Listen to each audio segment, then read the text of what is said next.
Hello and welcome back to Do Theology, and Merry Christmas. Christmas Eve is this Sunday. I hope you will be spending some quality time with your local church and some quality time with your family, bringing honor and praise to the name of the Lord Jesus Christ, because that's what Christmas is all about. In fact, that's what life is all about. So hope that's in your plans. But today, we will not be talking about Christmas.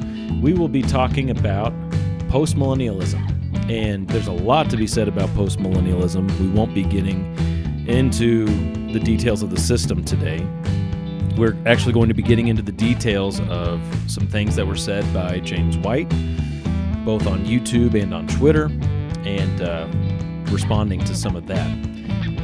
Now, that, of course, will cause us to critique the system a bit, the postmillennial system, but really want to talk about some stuff other than that, okay? But before we get into everything, I want to say this up front so you can't miss it. I really, really respect James White. I like James White.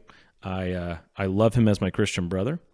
I would say that he has been a major blessing to God's church at large in the way that he has provided resources to the church through the gifts that God has given him in writing, in articulating theology, in his debating.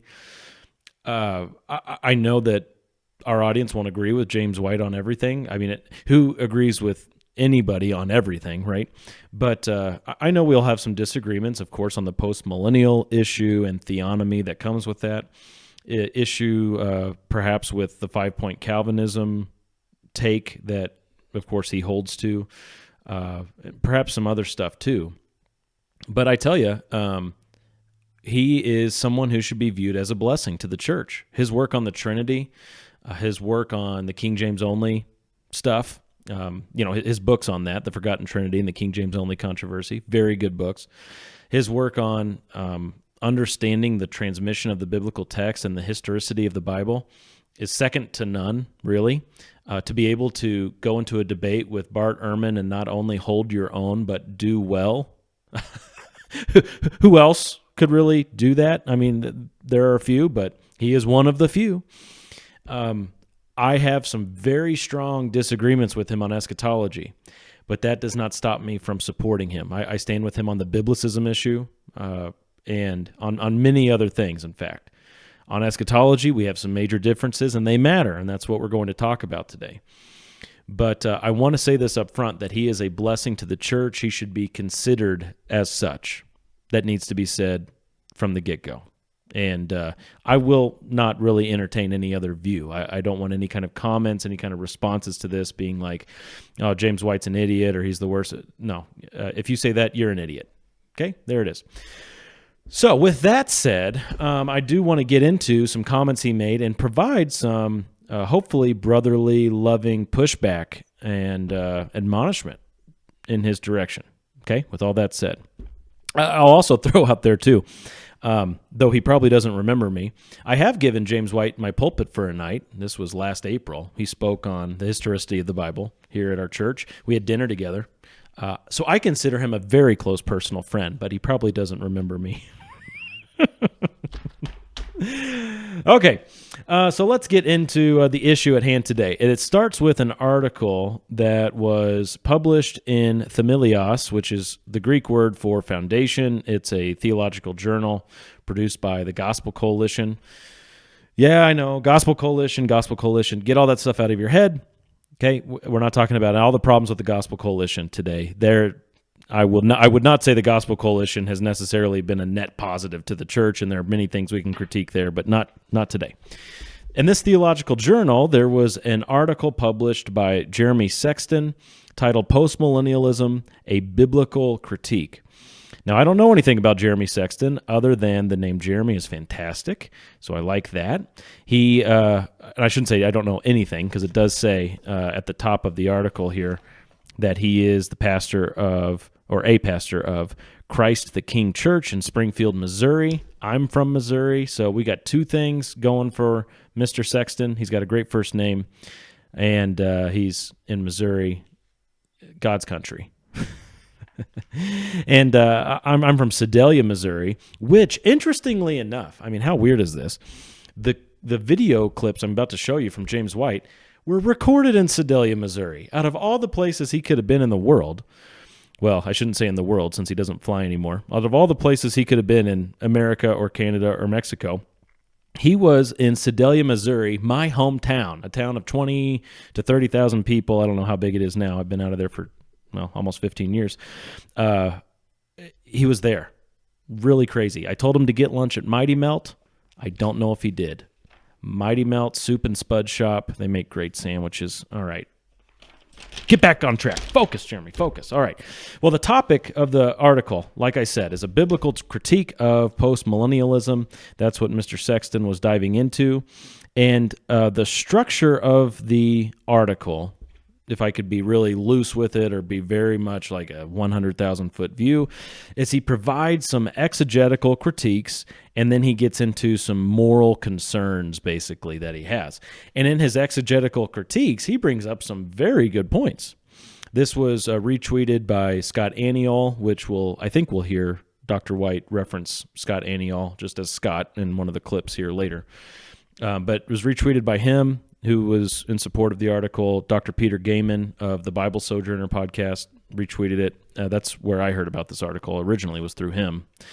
And the exegetical points that are brought up in the article are very much worth considering. He gets into the details of key passages that postmillennialists use to hold up their eschatology. For instance, the Great Commission. Postmillennialists take a different view of the Great Commission than you've probably heard all of your life.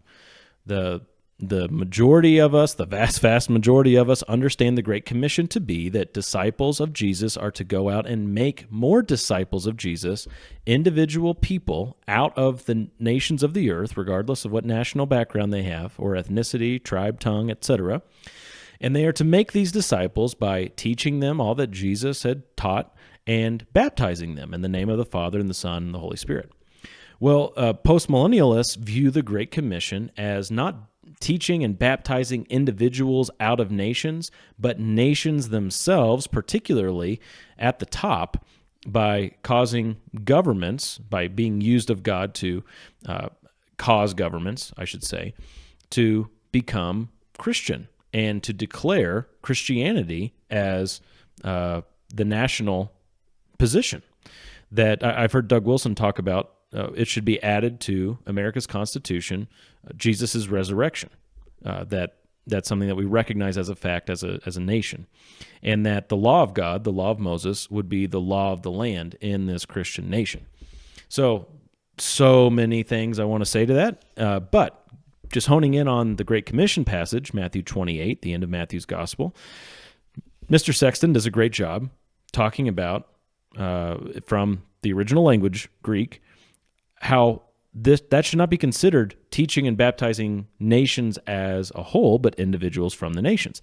He gets into 1 Corinthians 15, where it talks about Jesus is going to return, and he's going to hand the kingdom over to the Father, and then you have like this reigning and enemies being a footstool for his feet, all that stuff going on, and the timing of all that. He gets into the details there and does a very good job, makes a solid case that postmillennialists cannot be correct in their view that this is something that happens gradually, that all of Christ's enemies become a footstool for his feet, gradually over time, leading up to the second coming, but instead that all of that will happen at the second coming. Those are two different ways of looking at that passage, two very different ways of looking at that passage. And he's saying, look, Paul's saying in 1 Corinthians 15, that's going to happen at his return. It's not something that leads up to his return. It happens at his return. He makes a good case. And to me, the most striking passage that was expounded upon by Mr. Sexton is Revelation 19, the second coming passage, where Jesus comes on the white horse. He has the sword coming out of his mouth. His eyes are a flame of fire, and he destroys all his enemies. And particularly, he destroys those kings of the nations who have rebelled against him. It happens instantly, it happens comprehensively, and it happens when he comes on the white horse. Well, for the postmillennial worldview that says his enemies are going to gradually be put under his feet leading up to his coming, that means when he comes, he wouldn't have these kings of nations to strike down because he's coming back to a Christianized world. That's the view of postmillennialism, that the world gets better and better in the sense that it gets more and more Christian. And the world becomes Christianized over the course of a long period of time. And Jesus then inherits his kingdom that's been established on the face of the earth already. Therefore, this passage that sure sounds like when Jesus comes back, he's going to be destroying enemies. Well, it can't mean that. So postmillennialists have to change that. They have to say, well, okay, this happened in 70 AD. It happened with the fall of Jerusalem. AD 70, 70 AD, however you want to say it. That, of course, is the magic wand in many eschatological conversations, this 70 AD event. Well, anyway, like Doug Wilson, for example, takes that view, that it's talking about Jesus coming back in judgment to Jerusalem. Now, of course, Doug Wilson is not a full preterist, so he says Jesus is coming back again. Okay, so he's not denying that. But he came to Jerusalem in the year 70 and fulfilled Revelation 19 then. Well, Mr. Sexton brings up in the article, well, what about the fact that it says the kings of the nations, and that John is using language that we see in the Psalms, like Psalm 2, where it talks about the kings of the earth. They're going to have to answer to the Son. And it's not just the leaders in Jerusalem. It's like a comprehensive worldwide judgment that's happening, where Jesus is going to make it very explicit. He is King of all kings and Lord of all lords. It's not just a Jerusalem issue. Well, that's a very important thing that needs to be addressed. He also talks about another way that postmillennialists get around this in Revelation 19. Like David Chilton, I think his name's David, Chilton anyway, he takes the view that Revelation 19, of course, is allegorical. That's another magic wand that gets used by many Reformed folks when it comes to eschatology, that it's allegorical, and it's talking about Jesus's work in our hearts, Jesus's work in the world as he builds his church and evangelism takes off and spreads, and it's a spiritual passage about the present age, or at least from the incarnation of Jesus to now. And it's not supposed to be about the eschatological second coming as we look at it today. It's not talking about last days at all. And postmillennialists have to conclude that it's not talking about last days, because, again, Jesus is supposed to be coming back to inherit a Christian world. And in Revelation 19, he's not. So those are some very interesting exegetical points that are made on multiple New Testament passages throughout this article.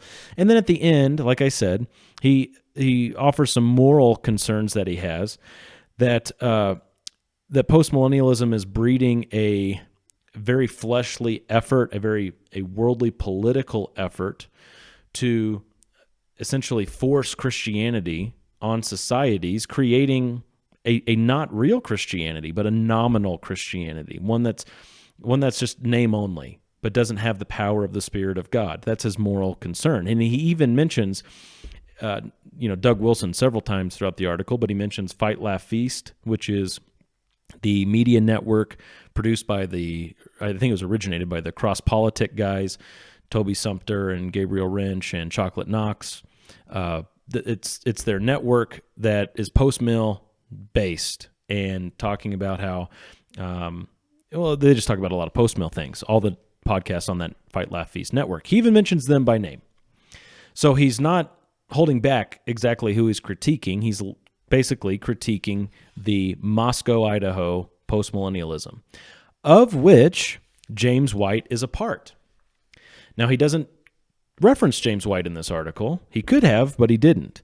And James White responds to the article, and I want you to hear where he goes initially with this, because I was surprised with what he did. He took, in a recent episode, 15 minutes, a little over 15 minutes, I think, to talk about this article, and listen to what he has to say at first as it concerns the exegesis that Sexton brings up and critiques, Listen to how James White responds. This is about 2 minutes, this clip I'm about to show you, and I am playing at 1.25 speed, so adjust your expectations accordingly.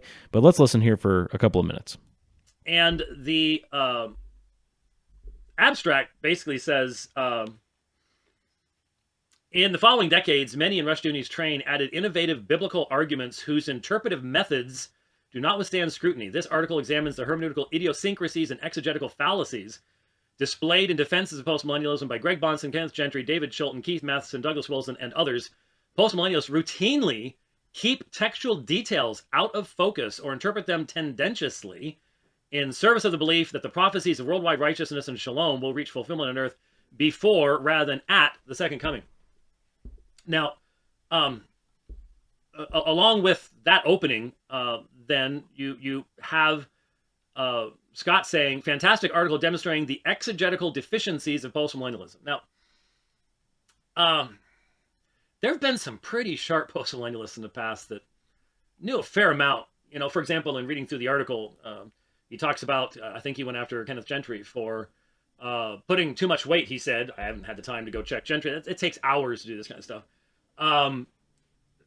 His representation is that Gentry was saying that a particular aorist indicates that this was past tense. Now look, aorist is the simplest form of expression of the Greek verb. It doesn't necessarily mean the past, though it normally is in the past. That's normal usage, but it's not necessarily in the past. It's the simple statement of the verb.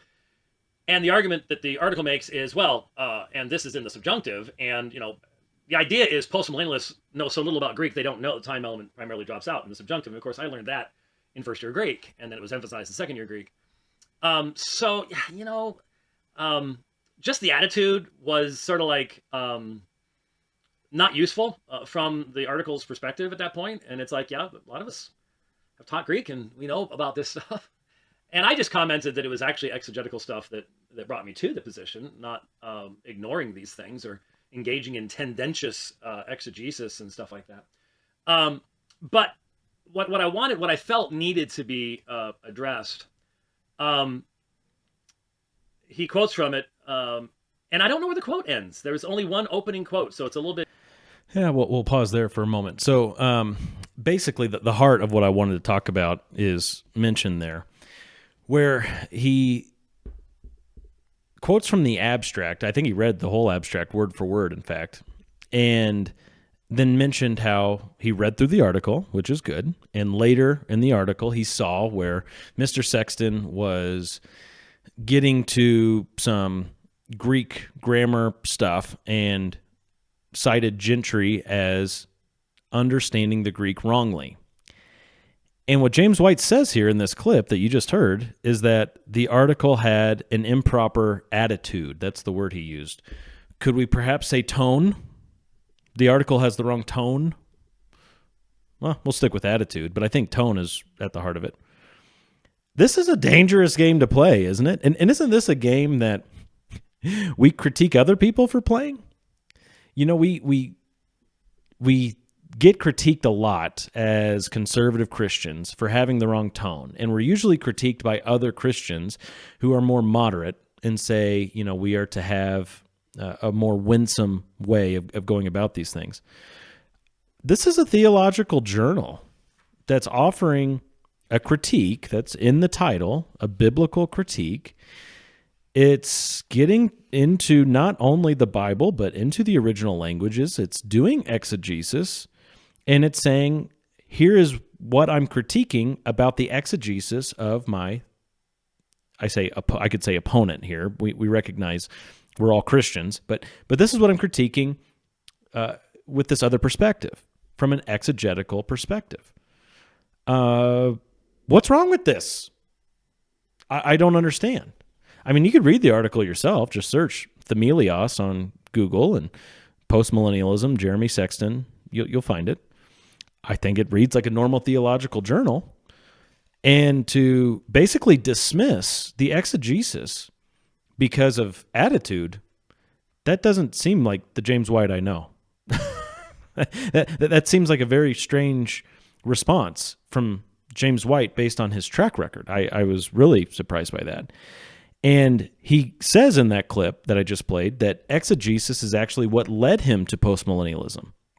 So basically, Jeremy Sexton, don't talk down to us. It's exegesis that led us here. So shut up. I don't know if he's saying shut up.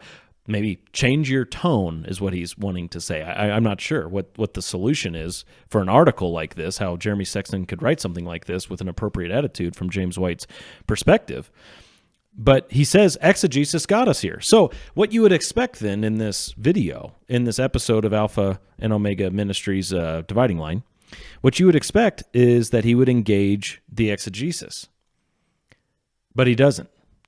He goes on for the next however many minutes, at least 10 minutes, just critiquing the end of the article where Sexton is bringing up his moral concerns. And it becomes a game of philosophy versus philosophy, which is not helpful. That end part of the article is really the application of all the exegesis he had done.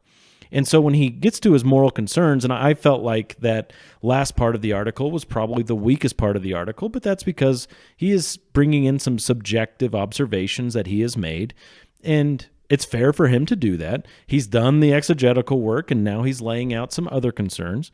But to jump to that and now just start critiquing that, to me, is very unfair. And it's also just not wise. That's not the way we should be examining theological systems, by comparing philosophy to philosophy. And so my encouragement to Dr. White is that he do more public exegesis on these critical passages that either lead us to or lead us farther away from postmillennialism, particularly the Greek exegesis of Revelation 19. If he did a full Dividing Line episode on that, I think that would be absolutely fascinating. I would be first in line to watch that one, and I wouldn't even speed it up. I would watch it on normal speed and want to hear how he handles that passage. But basically, he dismisses the exegetical arguments in the article because of the attitude. And that is not something I'm used to hearing from James White. I'm used to James White confronting things head on, and I would like to see him do that. So he jumps to the moral concerns and does the philosophy versus philosophy business. And basically what Sexton is saying here at the end of the article is that a national Christendom will lead to nominalism in Christianity, not true conversions, but it will lead to a bunch of people saying that they're Christians, even though they're not. They are Christians in the sense that they are Americans, and if America is a Christian nation, then by virtue of that, they're also Christian.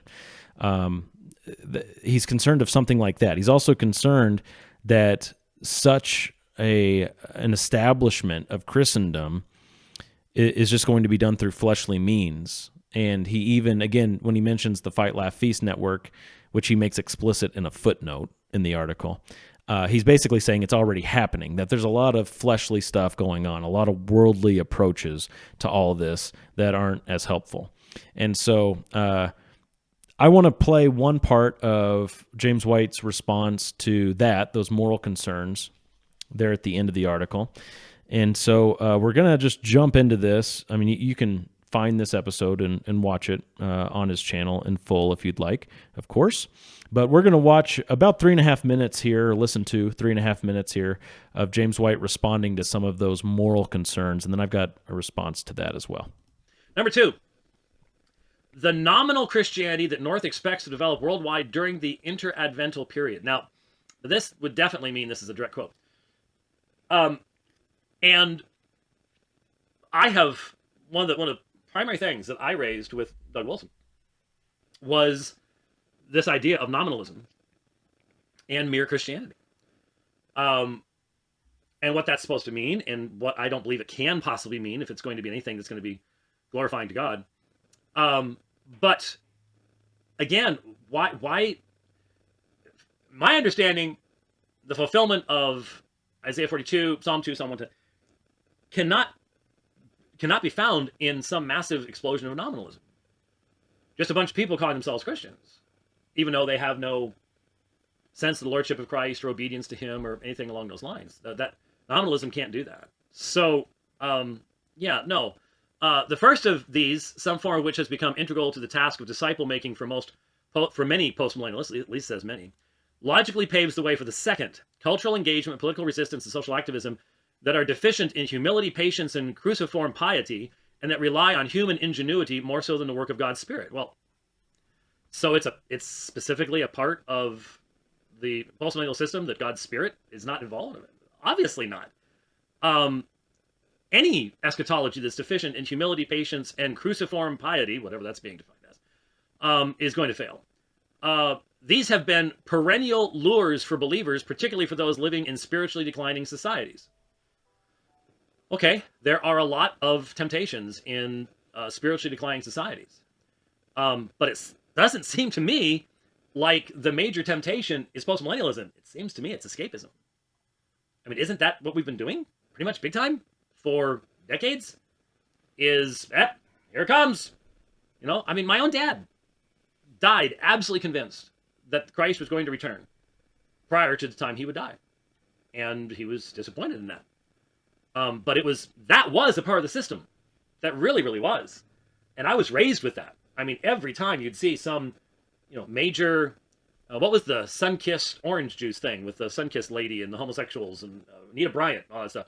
It's getting as bad as Sodom and Gomorrah. I mean, it's over with, and the idea wasn't, so we need to be building more schools and investing in our great-grandchildren. That's not what it resulted in. In fact, which eschatological system, specifically as a part of the system, says to you, invest in the future. Invest in laying the foundations. Invest in your grandchildren and your great-grandchildren. In which one is that something you have to explain why you'd have to do that? And in which one of that is just the natural? I think that's pretty obvious to me. All right. So, basically, what is happening here is Jeremy Sexton in the article is saying nominalism will be produced through postmillennialism because they're going to make everyone and everything Christian, and in so doing, they're making actually no one Christian. James White's response is, actually, that's not the temptation that is most prevalent today, that people would become nominalists.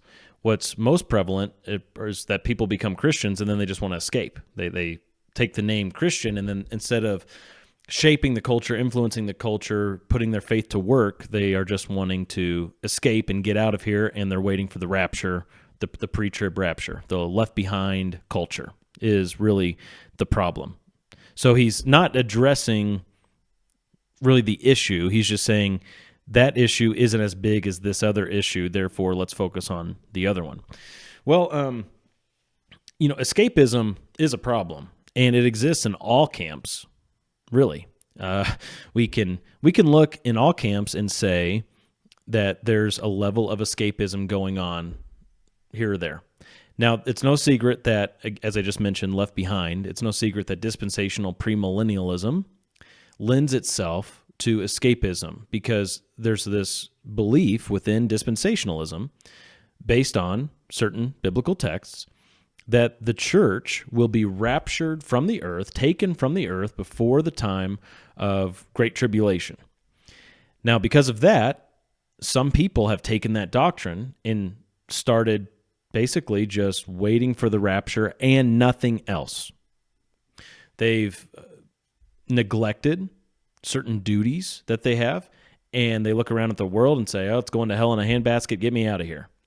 And that's essentially what James White was critiquing about his own father there.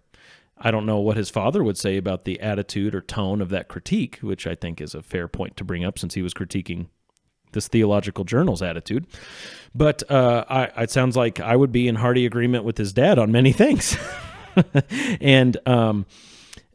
But I would agree with James White for sure that escapism, bad, needs to be rebuked, okay? And we actually have an episode on that. We are dispensational premillennialists, Ken and I are, and we recorded at an IFCA national convention here a year and a half ago. Live, we recorded an episode on escapism, and I think it's just titled Against Escapism, so you can check that out. With that said, it's not like all dispensationalists or all premillennialists or all non-postmillennialists are escapists. That's just not true. And to say that that is the biggest problem right now, therefore we need to focus on that to the exclusion of the post-mill problems, I don't think that's true. There are many people I know, at least in the IFCA, an organization I'm a part of, there are many men who are building amazing things for the kingdom. They are being used by God in the church to do some absolutely incredible things. And there's growth happening in a lot of our churches. And so I was just on a pastor's meeting yesterday where a couple of us, out of the 2 out of the 4 of us who are meeting together for prayer, are dealing with building expansions. And one may have to because they've been growing so much. That doesn't happen by having an escapist view. So you can't paint with the broad brush either direction here, right? However, you can point out and say, okay, this is a problem going on in this movement and it needs to be addressed. And I own in the dispensational movement, in particular, escapism can be a problem and it needs to be addressed.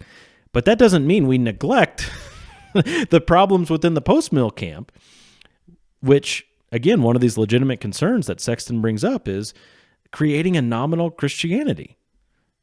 How is that not the inevitable conclusion? Well, that needs to be discussed. And so I'm not here saying here's an airtight argument one way or another. I'm just saying it needs to be discussed. You can't just brush it off and ignore it.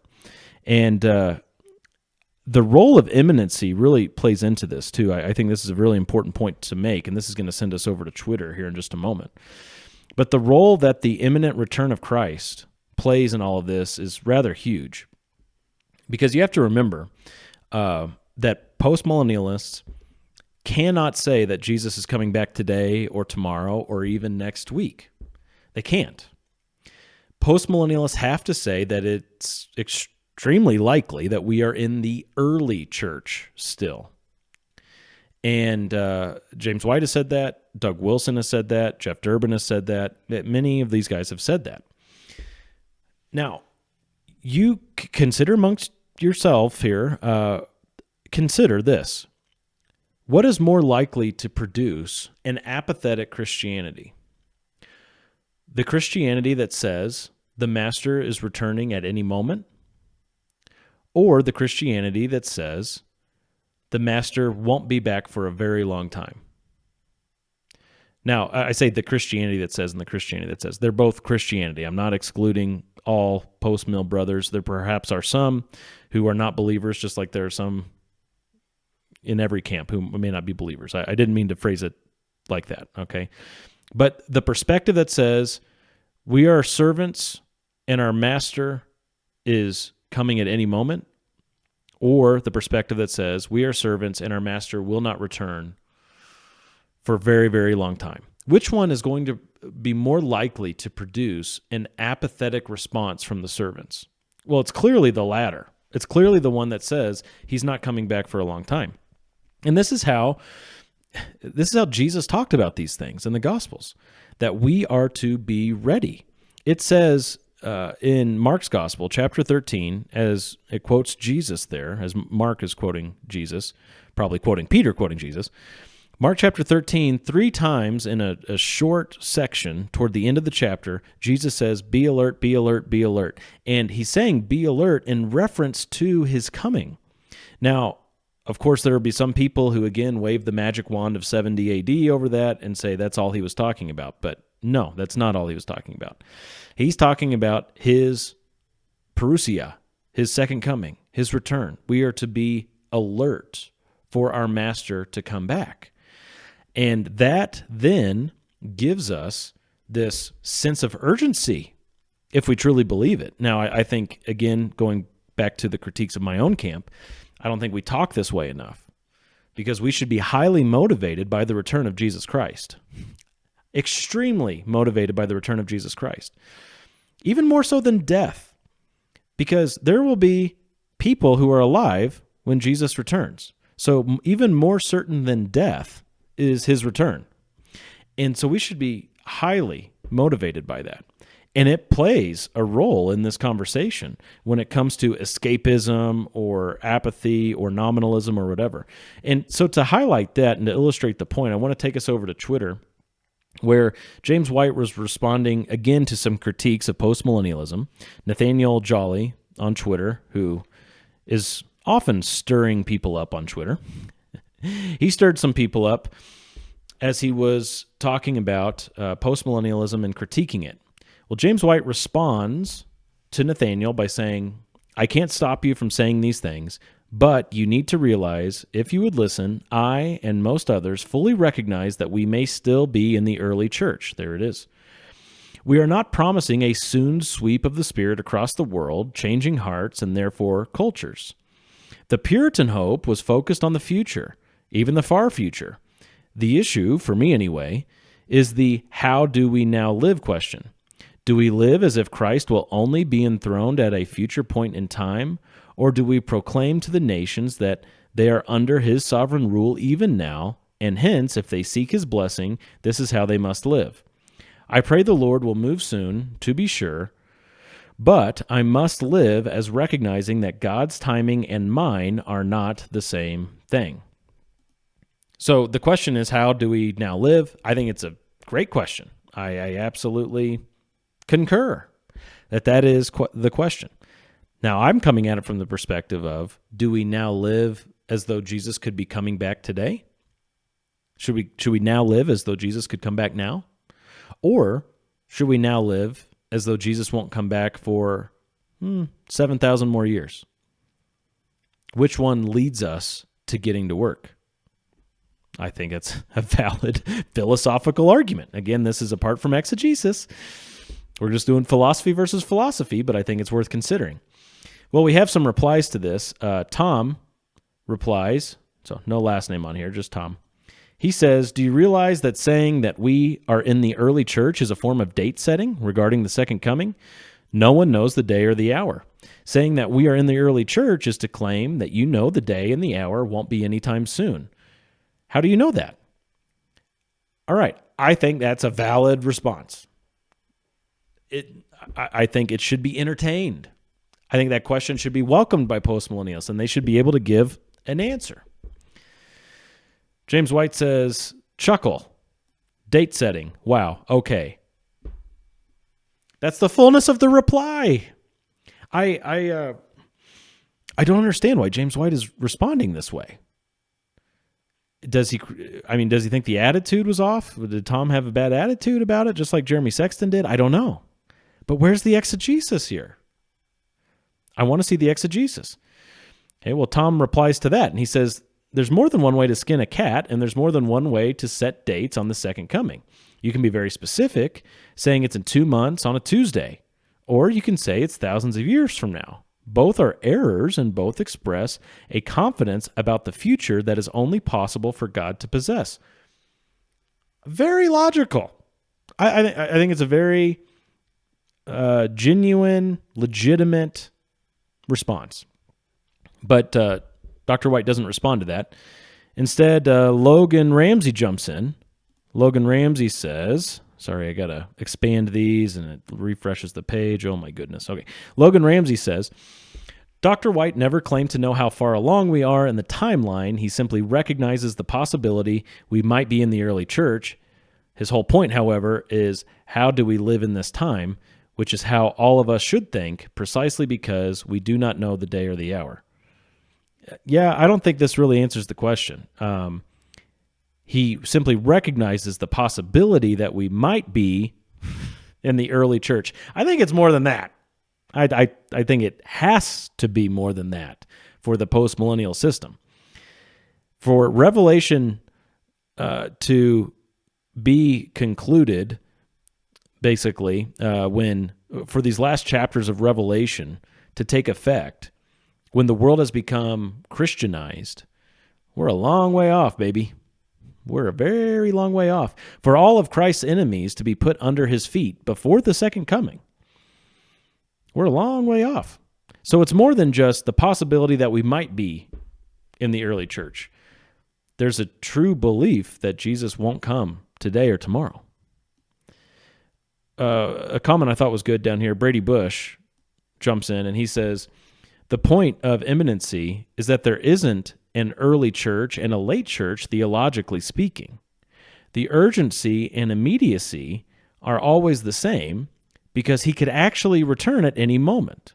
There isn't a critical mass of church influence that needs to occur first. Very well said. The early church moniker that we use today is simply chronological. It's not a theological label. It's not a separation of the actual church herself.